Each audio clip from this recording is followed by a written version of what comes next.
Muy bien, hermanos queridos, vamos a continuar en este momento con lo que es la carta del apóstol Juan. La primera carta del apóstol Juan, donde estamos estudiando toda la escritura libro por libro y gracias al Señor hemos llegado ya a la primera carta de Juan, pasando por 61 libros de la Biblia. Imagínense eso. Eso no es un trabajo de un día para otro, nos está tomando un poco más de un año y medio, casi 2 años ya estamos en esto y estamos casi por terminar. Faltan pocas cartas. Le invito a que no falte cuando ya estemos en el Apocalipsis. Vamos a tratar de estudiar, tal vez no al nivel verso por verso, pero vamos a entrar a un nivel de profundidad con esta carta con esta profecía del Apocalipsis, ¿ok? Es muy importante esta profecía. Entonces, estamos en la carta del apóstol Juan, una carta tremenda, y pues veamos qué tenemos aquí. Ahí vamos.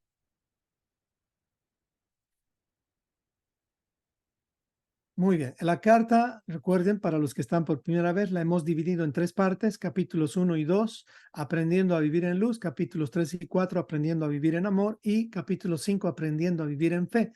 Ya habíamos avanzado toda la parte 1, capítulo 1 y 2. Estamos en la mitad del capítulo 3 y 4, que es la segunda parte, aprendiendo a vivir en amor. Entonces, de eso hemos hablado la anterior semana, explicando qué es lo que significa ser un hijo de Dios. ¿Qué significa un hijo de Dios y cómo se manifiestan los hijos de Dios? Y pues habíamos entendido que ser un hijo de Dios, para que nunca se nos olvide, no es una doctrina que uno tiene que escudriñar y empezar a revisar en función a cosas complicadas. No, es algo muy sencillo de entender. Un hijo de Dios, un hijo de Dios bíblicamente hablando, es alguien que pertenece al linaje de Abraham.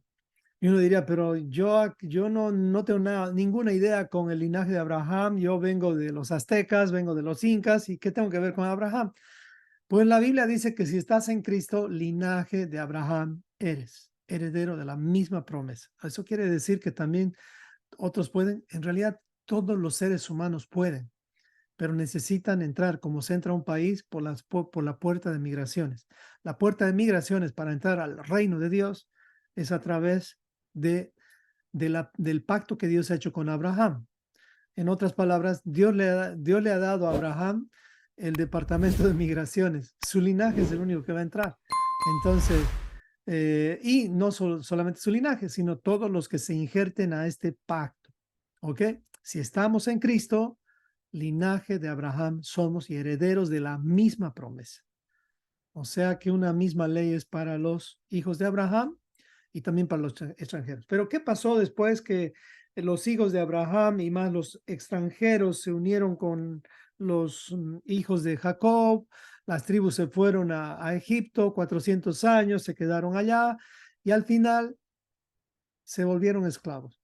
Y es ahí donde en ese ambiente Dios llama a su hijo. Fíjese bien, Éxodo 4:22. Entonces dirás a Faraón, Dios está mandando a Moisés por sus hijos. Así dice el Señor, Israel es mi hijo. ¿Qué hay que interpretar aquí, hermanos? Nada. No podemos interpretar nada. Aquí solamente vemos, Israel es mi hijo, mi primogénito. Y aquí Dios insiste como un padre buscando a su hijo. Ya te he dicho que dejes ir a mi hijo para que me sirva. O sea, Dios está buscando hijos que sirven, no siervos que sirven. Hay una gran diferencia en eso. Hay una gran diferencia.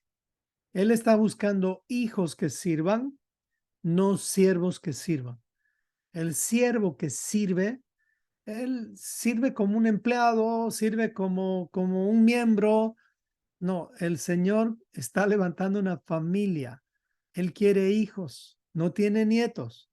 Si tú quieres ser un hijo de Dios, lo único que tienes que hacer es aprender a ser parte de Israel. Y no estoy hablando del Israel que está en el Medio Oriente en este momento. La palabra Israel significa gobernado por Dios. Aprende a ser gobernado por Dios. Aprende a vivir bajo el gobierno de Dios, si tú quieres. Y pues sí, así vas a ser un hijo. Yo soy extranjero en este país, yo vivo en Estados Unidos, soy extranjero, hasta hace un tiempo. Ya obtuve mi ciudadanía, tengo ya mi pasaporte. Soy un hijo de esta tierra, adoptado. Adoptado no por una familia. El país me dio todo el estatus de hijo, aunque no nací de ningún vientre en este país. Vine porque me adoptaron a causa de que cumplí con todos los requerimientos para ser parte de este país, Estados Unidos. Entonces, tengo toda la legalidad acá. El reino de Dios es parecido. No vayas a pensar que vas a ser un ciudadano o un hijo simplemente porque eres una buena persona. A nadie le da un pasaporte porque eres una buena persona, menos en el reino de Dios. Me explico, en el reino de Dios no se puede engañar a nadie. Me explico, Dios no va a ser burlado, dice. En el reino de Dios hay requisitos. Y esos requisitos los tienes que cumplir. Si quieres cumplir, si quieres ser parte de Israel, quieres ser su hijo, pues tienes que aprender a ser el Israel que Dios está levantando en todas las naciones. Y no se refiere al Israel que está en el Medio Oriente, una vez más, recuerdo, es el Israel que está aprendiendo a ser gobernado por Dios o vivir bajo el gobierno de Dios. Ok, eso habíamos hablado la anterior semana, lo vamos a hacer rápido esto. Y aquí es donde quiero darles un poquito sobre este hombre faraón. ¿Cómo sé que eres un hijo de Dios? Para que se entienda, pues un hijo de Dios ya no vive bajo el gobierno de Faraón. A ver si se entiende esto. Porque Dios nos ha redimido de las garras de Faraón. O sea, ya no estamos bajo las manos de Faraón. Ya no. Se acabó. ¿Cuándo salimos del gobierno de Faraón? El momento en que entendiste que el gobierno de Dios te está invitando a que seas parte de sus elegidos, de sus escogidos.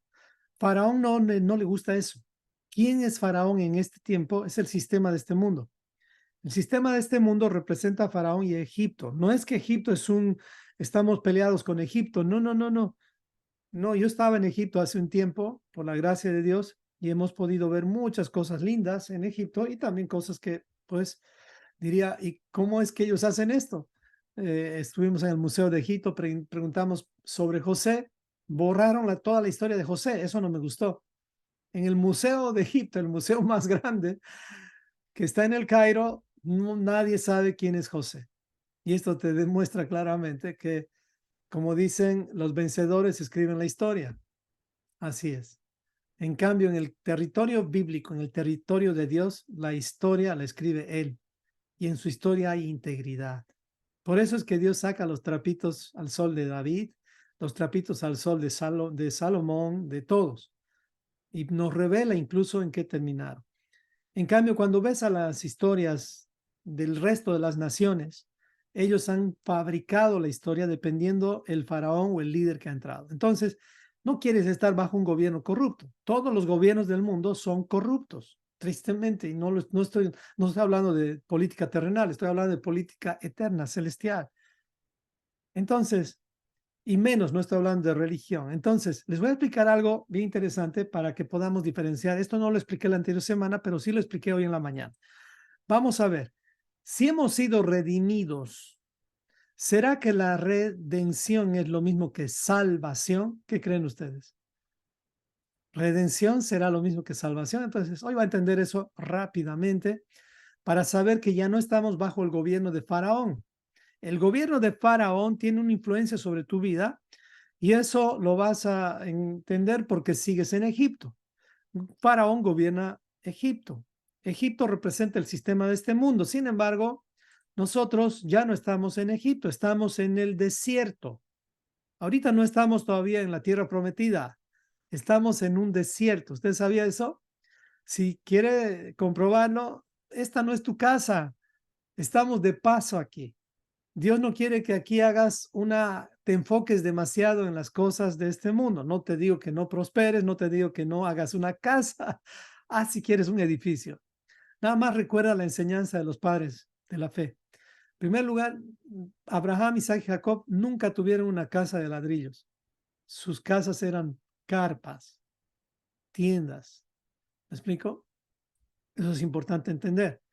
Otro punto importante. A Egipto no le gustan los pastores de ovejas. Y todos los patriarcas fueron pastores de ovejas. Los grandes hombres de la Biblia fueron pastores de ovejas. David era un pastor de ovejas. ¿Me explico? Entonces, claro, hay algunas excepciones, como Salomón. Por eso es que cometió tantos errores. Es necesario ser pastor de ovejas. Bueno, entonces, no estamos en Egipto, aunque vivimos en Egipto. Pero aquí en Egipto tenemos que vivir, ya no es bajo el sistema de Faraón, sino en un desierto, que está influenciado por Faraón, sí. Pero Dios también quiere influenciar. Es como hay una línea divisoria ahí. ¿Dónde puedes establecer el reino de Dios aquí en la tierra? En tu casa, en tu cuerpo. El único lugar. No puedes, ni siquiera puedes hacerlo en la vida de tus hijos. No puedes establecer el reino de Dios ni siquiera en tu casa físicamente. ¿Me explico? Comienza por tu cuerpo, establece el reino de Dios en tu vida. Por eso dice, cuando Josué dice, mi casa y yo serviremos al Señor, se refiere primeramente a Él como el Padre. No vayas a esperar mi casa y yo y pienses en el ambiente físico, no. El hecho de que pongas mezuzá en la puerta o que pongas versículos en tu casa, no quiere decir que el reino de Dios se está implantando ahí. El reino de Dios se implanta dentro de tu corazón, comenzando por ti. Entonces, el gobierno de Dios no está ahorita tomando control de lo que está ocurriendo en esta tierra. Quien está a cargo de este mundo es el príncipe de este mundo, o sea, Faraón. Él está a cargo de este mundo en este momento, delegado por Dios. No tiene toda la autoridad porque Jesús se la quitó. Tiene una parte, pero tiene autoridad. Por lo tanto, no estamos todavía bajo el gobierno de Dios. Entonces vamos a entender algo. Cuando sea el gobierno de Dios es que vamos a estar en la tierra prometida. Vamos a entender esto. Ok, ¿qué es redención? Para que se entienda bien. Redención es pagar un precio, comprar, pagar un rescate por alguien que está bajo esclavitud en este contexto. Eso es redención. ¿Uno puede ser redimido en Egipto? Sí. ¿Qué festividad es la festividad de la redención o del rescate? ¿Alguien puede decir? Escríbalo en el chat. ¿Cuál es esa festividad que es la festividad del rescate? También se le conoce como el rescate o la redención. ¿Alguien ya escribió por ahí? No, no saben. ¿Qué fiesta ocurrió en Egipto? La única fiesta que ocurre en Egipto de todas es solamente una. El resto ya es caminando fuera de Egipto. La primera fiesta. ¿Ok? En Pesaj, escucha bien esto, estamos todavía en Egipto. Acuérdense bien. Cuando Israel estaba celebrando Pesaj, estaban redimidos en Egipto. En Egipto. ¿Se puede redimir en Egipto? Sí. Pero si no sales de Egipto, no puedes ser hijo. No puedes. Dios no tiene hijos que son esclavos de Egipto. Entonces, para entender mejor, la redención vino a través de un cordero, en el caso de Egipto, un cordero de Pesaj. Vino la redención, nos abrió las puertas de la esclavitud y esa misma noche Moisés, o sea, la Torá nos dijo, salgan. Y Dios hizo el llamado que todo el tiempo ha hecho. Le llamó a Abraham y le dijo, sal de tu tierra y de tu parentela. Aquí el llamado es sal de Egipto. El llamado para Israel en ese tiempo fue salgan del gobierno de Faraón. ¿Y dónde van a ir? Al desierto. ¿Cuál es el llamado tuyo ahora? Sal de Egipto, del sistema de este mundo. ¿Y dónde vas a ir? Al desierto. ¿Por qué? Porque en el desierto Dios habla. Sí, Dios habla con todo el pueblo. En Egipto solamente hablaba con Moisés porque Moisés tenía que sacarlos. O sea, es otro asunto.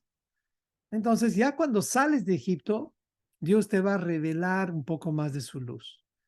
Dios te va a hablar. Si quieres que Dios te hable, primero tienes que ver quién es, que bajo qué gobierno estoy, bajo el gobierno de Faraón. Si sigues bajo el gobierno de Faraón, no, estás en un tiempo de preparación para entrar en el gobierno de Dios, porque tampoco estamos bajo el gobierno de Dios. Si estuvieras bajo el gobierno de Dios, pues Dios no va a permitir corrupción, Dios no va a permitir enfermedad, Dios no va a permitir nada que mate.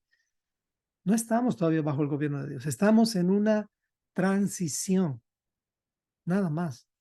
Un proceso de purificación, si quieres. Eso es el desierto. Ahí estamos. Y ahora, para entender un poquito más qué es lo que va a pasar con Egipto, después de la redención que Yeshua ha hecho con nosotros, el Cordero de Dios que no cubre, sino que quita el pecado del mundo, es que va a ocurrir que Faraón nos va a perseguir. Sí, te va a perseguir. El sistema de este mundo va a perseguirte a ti, a tus hijos y a tus nietos y a todos los que él quiere agarrar, a todos. No va a perdonar a nadie, no importa la edad que tenga. El sistema de este mundo no mira edad, no tiene compasión. El sistema de este mundo. Faraón no tiene compasión. Recuerde a Faraón. Incluso vemos la figura de que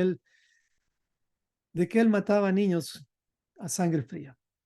Así es Faraón, no tiene compasión. ¿Ok? Entonces, Faraón los persigue y ahí viene la purificación final. Todo Israel entra al mar y cuando entran al mar no se quedan en el mar porque se estaban purificando bajo la dirección de Dios. Entraron al mar y salieron del mar, salieron del agua, pero salieron diferentes. Pero antes de entrar estaban temerosos, estaban dudando, así como tú y yo hemos estado.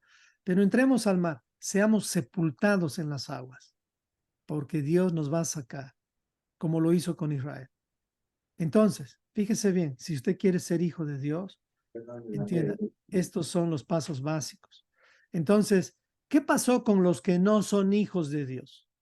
Con Faraón. ¿Qué pasó con el ejército de Faraón? Entraron al mar, pero no salieron.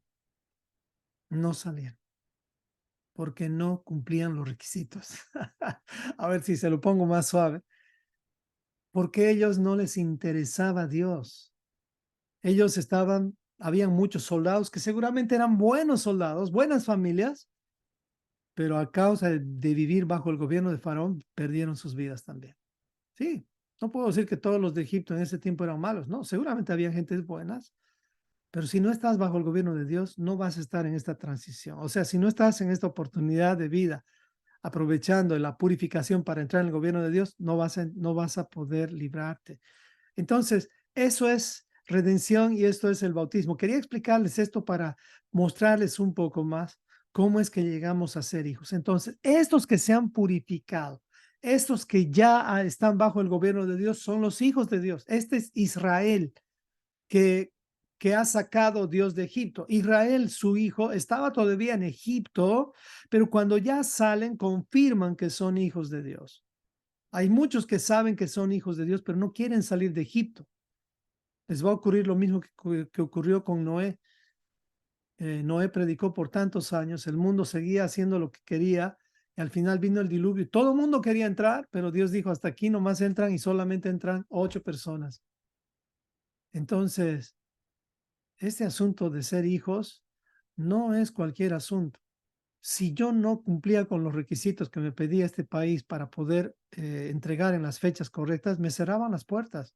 Usted sabe que hay muchos en Estados Unidos que están con sus procesos en hold, es decir, que no pueden terminar su proceso por causa de que no han cumplido con los requisitos y pues no pueden ser hijos todavía, no pueden ser ciudadanos.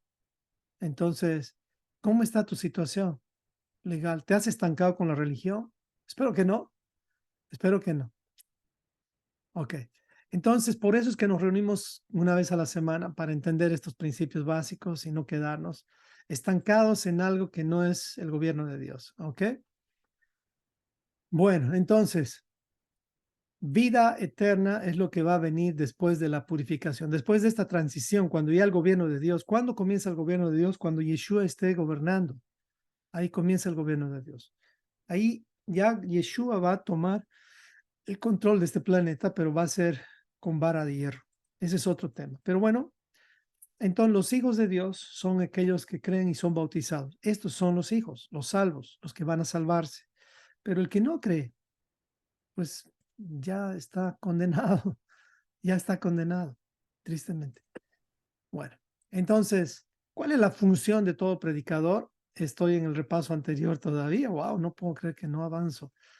Pero la función de todo predicador es la de un perro ovejero. Nosotros, los pastores, los predicadores, lo que tenemos que hacer es movilizar a las ovejas, movilizar a nuestros hijos, a nuestras familias, a las personas que el Señor ha permitido tenerlas. Tal vez escuchando nuestras palabras, a que, a que se acerquen a Yeshua.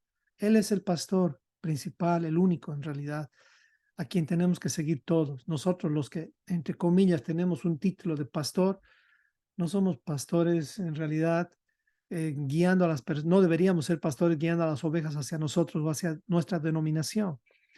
Deberíamos guiar a las ovejas hacia el único pastor que hay, Yeshua. ¿Ok? Esa es la función de un pastor. Por esa razón que las denominaciones, ¿sabe lo que usted sabe lo que significan las denominaciones? Significan eh, pequeñas naciones. Claro, porque cada uno está tratando de construir su propia torre de Babel, su propio palacio, su propia torre. Salga de eso, de esa mentalidad y hacer que sea el reino de Dios, donde es una montaña que hay que subir.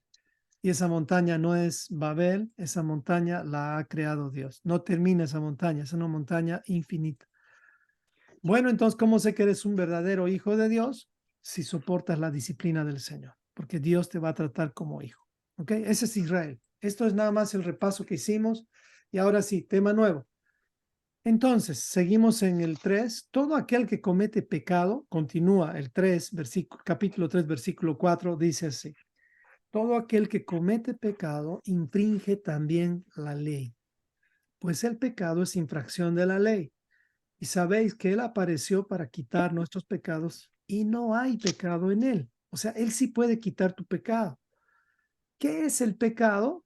Pues el pecado viene de la palabra anomía, que significa ilegalidad, violación de la ley o maldad, impiedad, infracción, infringir la ley, iniquidad, etc. Hay muchos más conceptos en la concordancia Strong.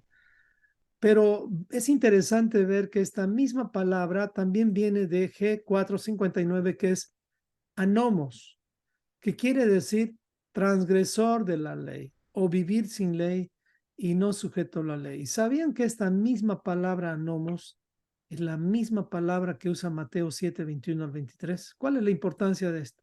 Les cuento, este es el versículo que a mí me puso un antes y después en mi vida. Yo estaba, saben que soy sobreviviente de cáncer, pero en el día de la prueba, un día de un dolor tan alto en pleno hospital, cuando yo ya estaba prácticamente muriendo, pensé que morí. Prácticamente tuve como un éxtasis, un sueño. Y en ese sueño yo pensé que estaba muerto, me acerqué con mis brazos abiertos a esa luz que aparecía, que de pronto se apagó. Y yo dije, ¿dónde estoy? Y le dije, Señor, ya llegué. Y él me dice, ¿quién eres tú? No te conozco, apártate, hacedor de maldad. Eso es lo que me dijo esa voz y a partir de ese día, ¿cómo? Yo soy pastor, prediqué tantos años, planté iglesia y sanamos enfermos, tantas cosas y empecé a poner todo mi currículum a Dios. Y a partir de ese día empecé a escudriñar Mateo 7, 21, 23. Lo haremos juntos. Dice así. No todo el que me dice Señor, Señor entrará en el reino de los cielos, sino el que hace la voluntad de mi Padre que está en los cielos. Muchos me dirán en aquel día, Señor, Señor, ¿no profetizamos en tu nombre y en tu nombre echamos fuera demonios y en tu nombre hicimos muchos milagros? Lo mismo que yo hice. Y entonces les declararé, nunca les conocí. Esto me dolió, nunca les conocí. ¿Sabe lo que significa conocer, no? En el contexto bíblico, o sea, nunca tuve intimidad, nunca hubo un matrimonio contigo, nunca me casé contigo, dice Dios. Nunca te conocí. Apártate de mí, hacedor de maldad. Yo pensé que esto se refería a los ladrones, a las prostitutas, a los hechiceros. Yo pensaba eso. Pero hermanos, necesitamos abrir la Biblia y ver qué es lo que dice el contexto. Usted va y encuentra la palabra maldad, hacedor de maldad, llévela a la palabra, a la concordancia Strong y va a encontrar que es anomos. Y esta palabra anomos significa sin ley, pero cuando tú dices sin ley, ¿qué me dice eso? Pues como te han enseñado todo el tiempo que ya no vivimos bajo la ley, sino bajo la gracia, no vas a entender eso. Entonces, para eso necesitas profundizar y escudriñar las escrituras y entender que esa ley es la instrucción de Dios, es la Torá.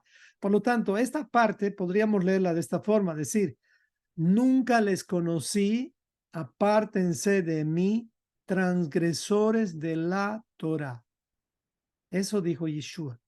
Eso dijo Jesús. Entonces, pecado es la transgresión a la Torah.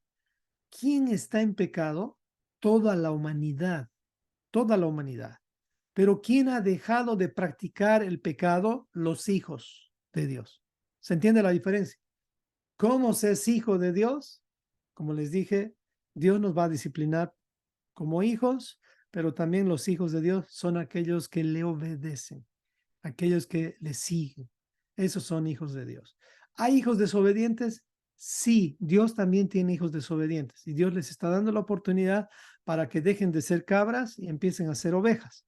Sí, ese es el plan de Dios. No es que Dios ya terminó contigo. Si estás vivo, hay mucho todavía que hacer. Hay esperanza. Hay esperanza. Yo tengo todavía en mi vida algo de cabra, entonces quiero que eso de cabra que hay todavía en mi vida vaya siendo transformado. Aunque sé que en un abrir y cerrar de ojos se va a transformar todo, pero como no estamos en ese momento todavía, pues le digo al Señor así suavemente, transforma mi vida, no quiero escapar de ti, no quiero. Entonces, dos requisitos que nos hacen diferentes entre los hijos de Dios y los hijos del diablo. Seguimos con la carta de Juan, tremenda esta carta, ¿no?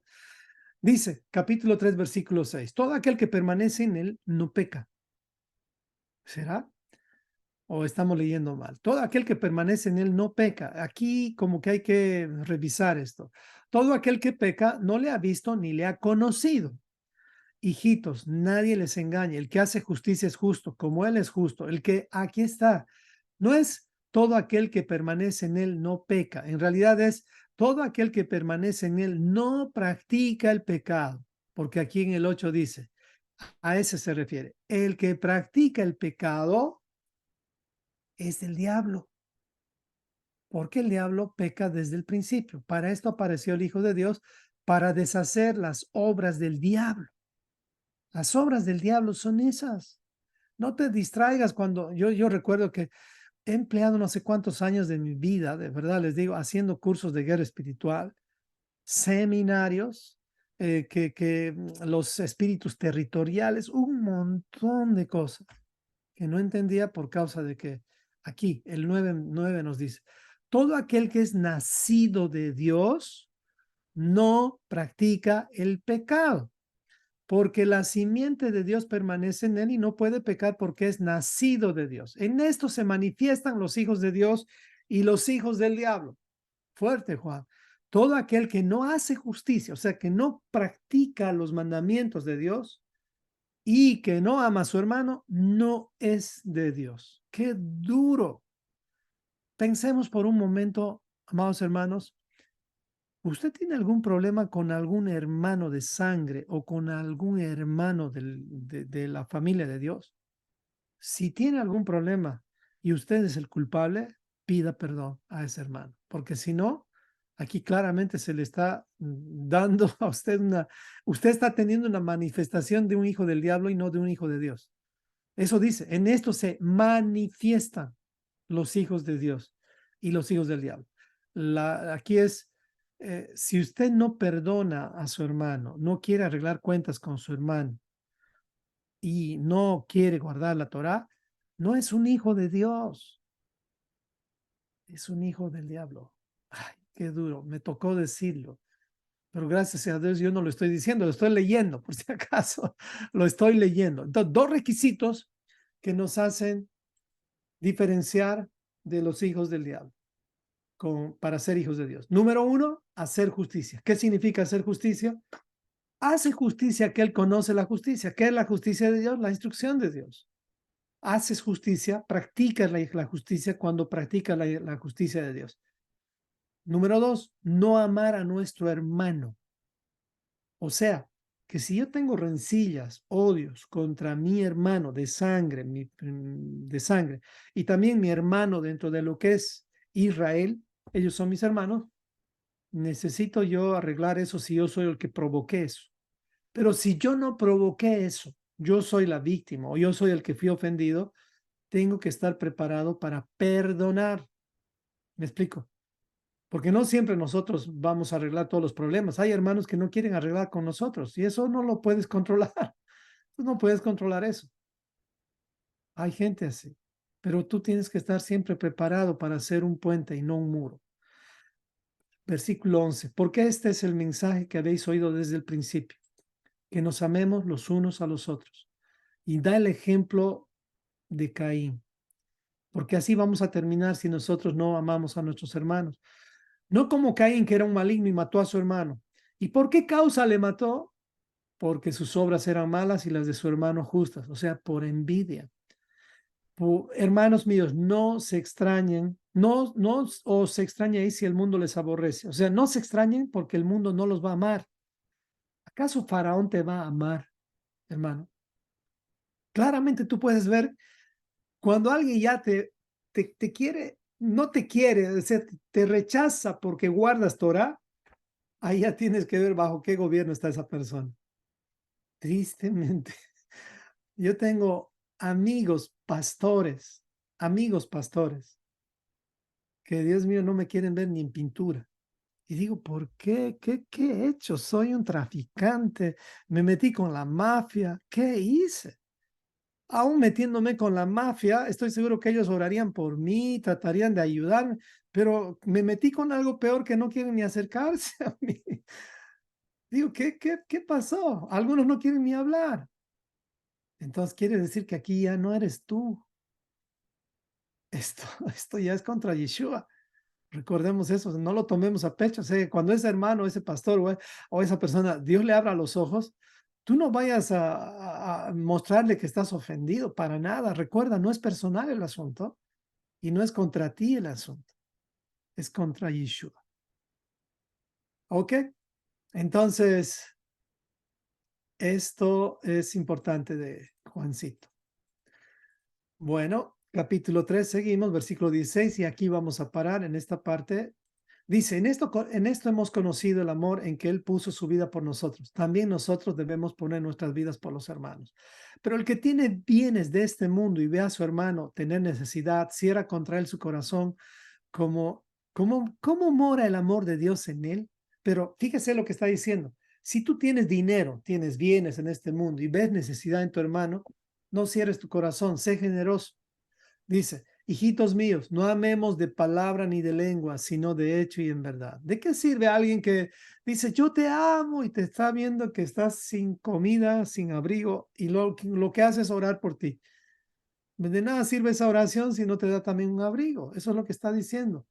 Tiene que haber algo. O sea, el amor se demuestra con palabras y acciones. Ese es el amor bíblico, el amor abrahámico. En cambio, el amor platónico, puras palabras.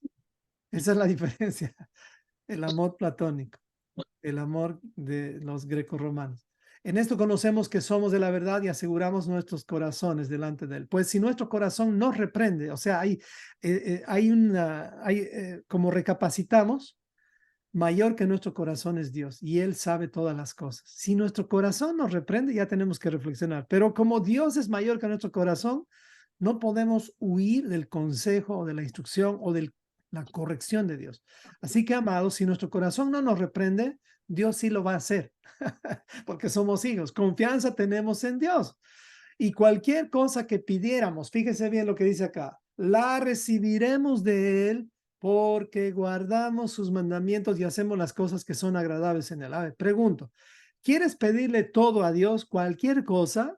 Para no usar esto como un tarot, como un mensaje positivo, un verso que se puede regalar a cualquier persona.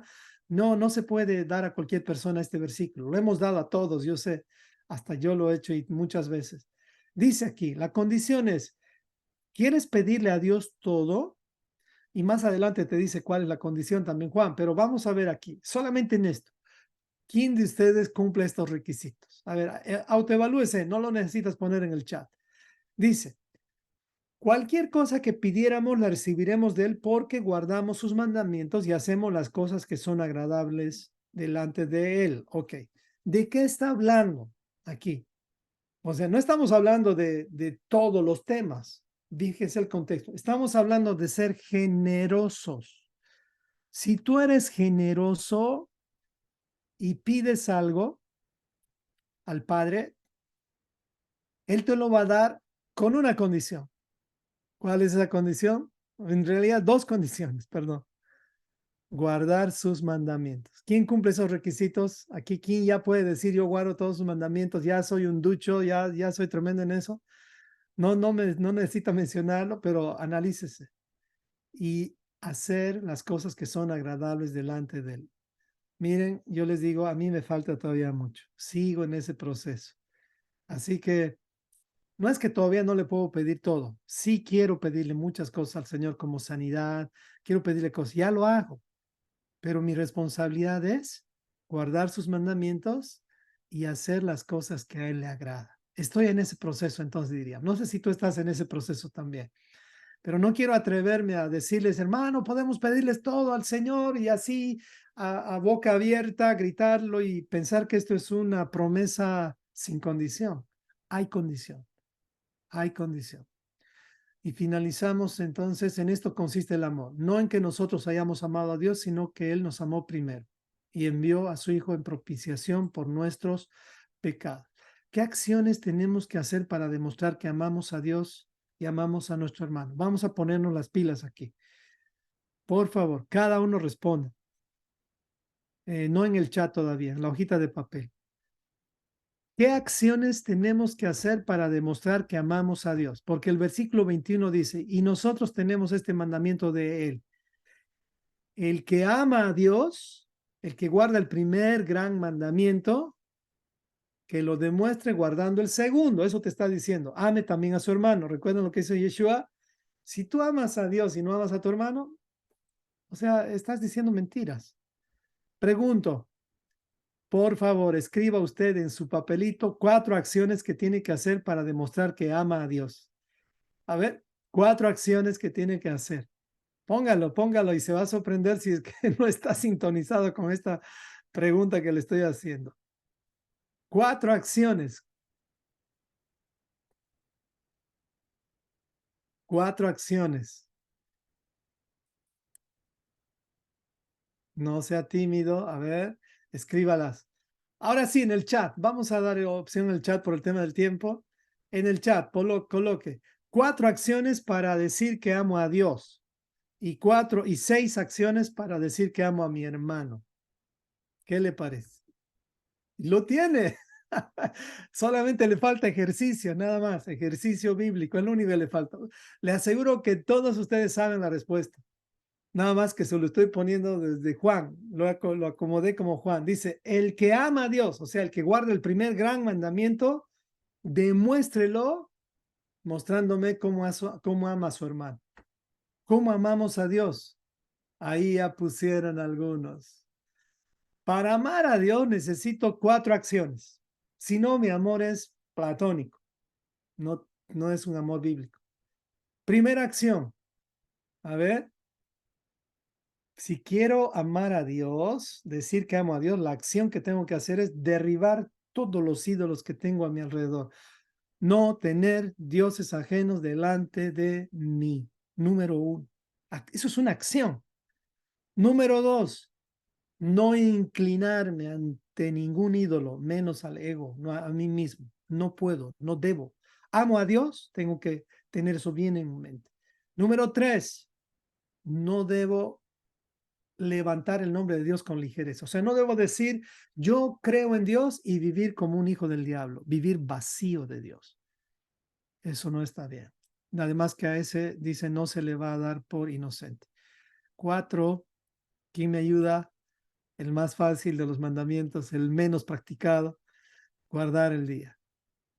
Esas 4 acciones demuestran que amas a Dios. Sí, así de sencillo, así de sencillo. ¿Sabe por qué? Porque en realidad, de estos 2 mandamientos, el que ama a Dios y el que ama a su prójimo, cuelga toda la ley. ¿Y dónde comienza la ley? En los 10 mandamientos. ¿Cómo amamos a nuestro hermano? Comenzando en casa. Primer punto. Si no amo a mis padres, si no honro a mis padres, es mentira que amo a los demás. Alguien decía, y este es un consejo para los que están por buscar una novia o un novio, fíjate bien cómo trata tu futuro novio o novia a sus padres, y si ves que no los trata bien, no es un buen candidato para ti. No es un buen candidato. Te va a tratar peor que a sus padres. Porque si ni a sus padres lo respeta, no creas que a ti te va a respetar. Practicó con sus padres y nunca le pusieron un freno, a ti te va a destruir. O sea, perdóname que estoy siendo tan fuerte. ¿Hay excepciones? Claro que sí. La excepción se llama Teshuvah. Esa es la excepción. No hay otra excepción. Yo no les puedo decir, no, es que si lo llevas a tal psicólogo. No, no, no. La única excepción para cambiar a un torcido es Teshuvah. Teshuvah. Entonces, vamos con los siguientes mandamientos. Sexto mandamiento, mi esposa es buenísima en eso porque ella tiene su forma. Yo voy a hacer como mi esposa. Es sexto mandamiento, no matar. Séptimo mandamiento, el anillito.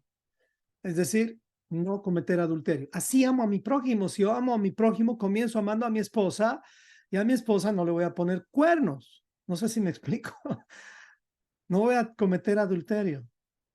O a mi esposo, en el caso de las mujeres. Sería ridículo que digas que amas a tu prójimo y le estás robando. Vamos con el octavo. Ese es el octavo en realidad, robar. Sería ridículo también que digas que amas a tu prójimo y estás chismeando espaldas de él. Noveno mandamiento. Y sería ridículo que digas que ames a tu prójimo y estás codiciando sus bienes. No estás contento que él prospere. Entonces, así se ama al hermano y así se ama a Dios. Cuando alguien te pregunte, ¿amas a Dios? Nunca olvides 4 acciones básicas. Uno podría decir, yo guardo todas las fiestas. Eso viene después. Claro que sí. Eso también revela tu amor por Dios. En fin, hasta ahí hemos llegado. Es bastante el tiempo que hemos empleado y pues ya nos falta un capítulo para terminar, Juancito. ¿Qué tal si oramos? No sé si estás lista, preciosa, para orar. Sí, Dale. gracias. Tremenda esta carta, realmente es como esta carta de Juan, especialmente la primera, es un parteaguas para nosotros, ¿no? Primero porque está bien clara la definición de pecado y también porque cuando mi esposo estaba contando un poquito, él estaba tan mal en esa situación de que empezó con un dolor en la espalda, luego se fue a la pierna, luego empezó a usar el bastón y luego la silla de ruedas y luego ya no podía ni moverse y estaba en la cama y no podía ni mover ni sus manos.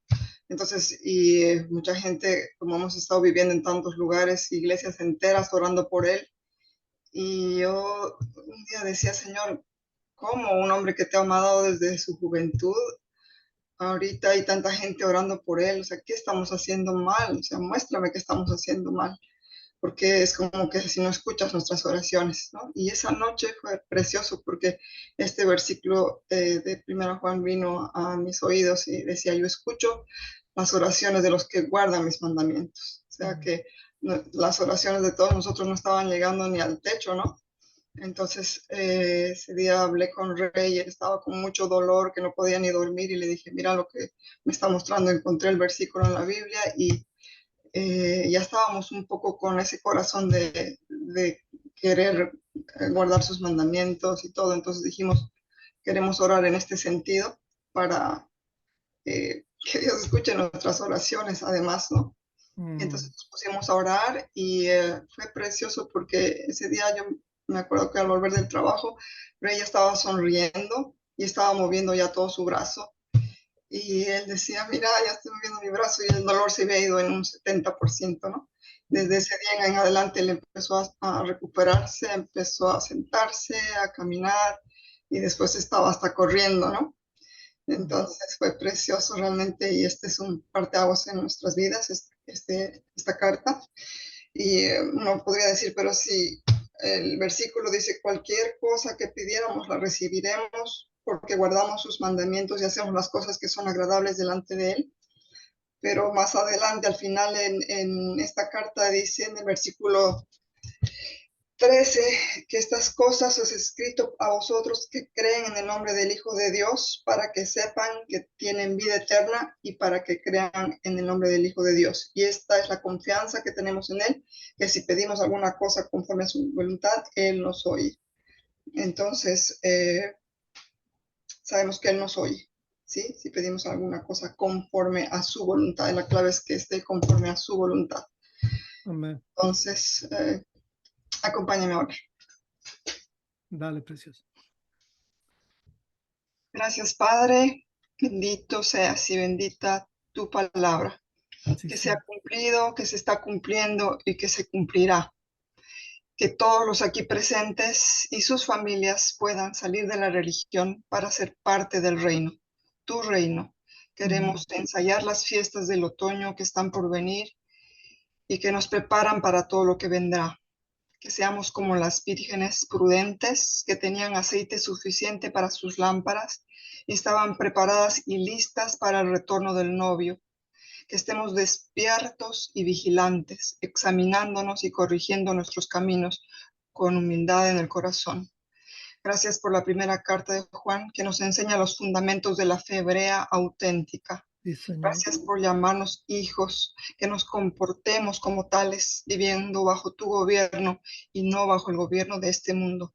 Gracias por sacarnos de la esclavitud en Egipto y por la redención a través del Mesías. Gracias por la tierra prometida y la vida eterna.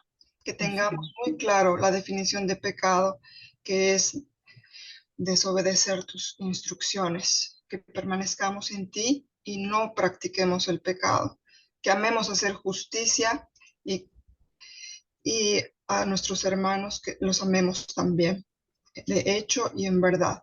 Que venga tu reino a nuestras vidas. Oramos por la paz de Israel, en el nombre de Yeshua. Amén y amén. Amén y amén. Gracias, preciosa.